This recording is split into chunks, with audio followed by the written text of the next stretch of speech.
अस्सलाम वालेकुम वीवर्स, कैसे हैं आप सब। उम्मीद है कि बिल्कुल ठीक ठाक होंगे। अनमोल किचन से मैं एक नई रेसिपी के साथ आपकी खिदमत में हाजिर हूँ। तो आज मैं बनाने जा रही हूँ आलू और पालक के पकोड़े। तो इसके लिए मैंने ले लिए हैं ये आलू, काट के धो लिया मैंने इनको। पालक है मेरे पास कटी हुई धुली हुई, प्याज है मेरे पास कटे हुए 2 अदद छोटे साइज़ के।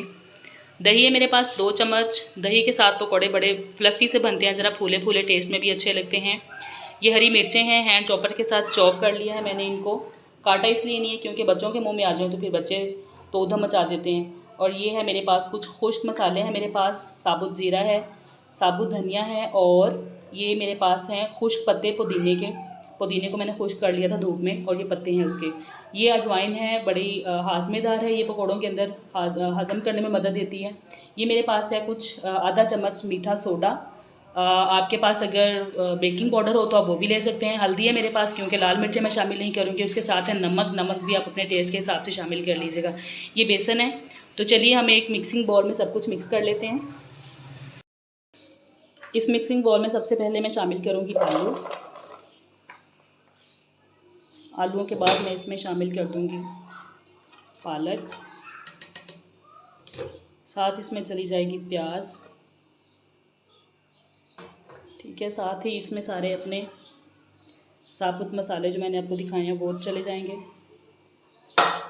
तो I like such a cooking जिसमें सब कुछ एकदम से डाल दें और फिर उसके बाद मिक्स करके काम ख़त्म। बड़ा अच्छा लगता है, ऐसे बिल्कुल इजी भी लगता है। और ये दही भी मैं इसके साथ ही शामिल कर दूंगी ऊपर, और एंड पे ये बेसन भी गया इसके अंदर।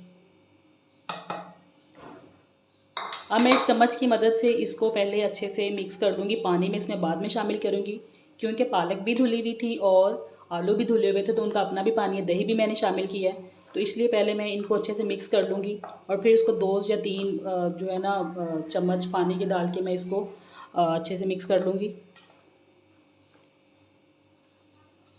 क्योंकि अगर पानी बहुत ज़्यादा डाल देंगे तो हमारा जो मिक्सचर है वो पतला हो जाएगा, और जब पतला हो जाएगा हमारा मिक्सचर तो फिर क्या होगा, ये ऑयल बहुत ज़्यादा जज़ब करेगा। तो इसलिए आप कोशिश किया करें कि इसको ज़रा हार्ड रखें। अगर ये नरम पड़ गया तो ये ऑयल बहुत ज़्यादा जज़ब करेगा, जो फिर इतना अच्छा भी नहीं लगता।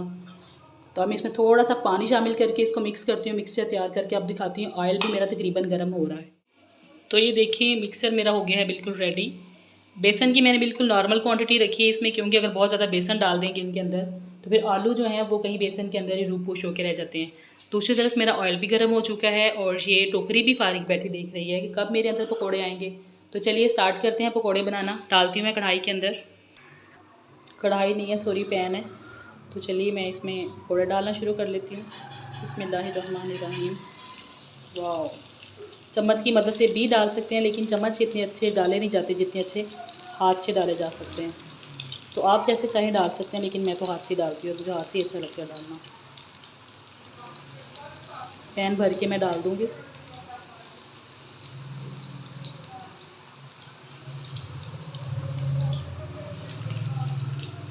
ये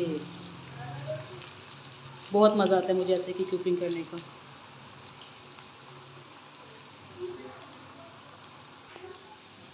मिक्स, फ्राई एंड एंजॉय। तो ये मैंने इनके साइड्स टर्न कर दिए हैं। दूसरी साइड से भी अच्छे से गोल्डन हो जाएंगे तो मैं इनको निकाल के रख लूँगी बाहर। जी तो पकौड़े हो चुके हैं रेडी। बड़ा अच्छा कलर आ गया इनका, आलू भी गल गए हैं। तो इनको मैं निकाल लेती हूँ बाहर। पहले छलनी में डाल देती हूँ ताकि इनका एक्स्ट्रा ऑयल निकल जाए।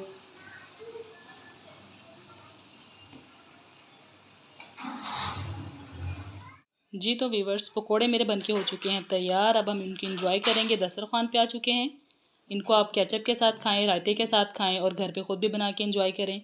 तो व्यूवर्स, अगर रेसिपी अच्छी लगे, मेरी वीडियो पसंद आए आपको, तो प्लीज़ मेरे चैनल को लाइक करें, शेयर करें, सब्सक्राइब करें, और बेल आइकन को भी प्रेस करें, ताकि मेरी हर आने वाली वीडियो आप तक जल्द से जल्द पहुँच सके। तो अपना बहुत सा ख्याल रखिएगा। अनमोल किचन से एक नई रेसिपी के साथ फिर से आपकी खिदमत में हाज़िर होंगी। तब तक के लिए इजाज़त दीजिए। अल्लाह हाफिज़।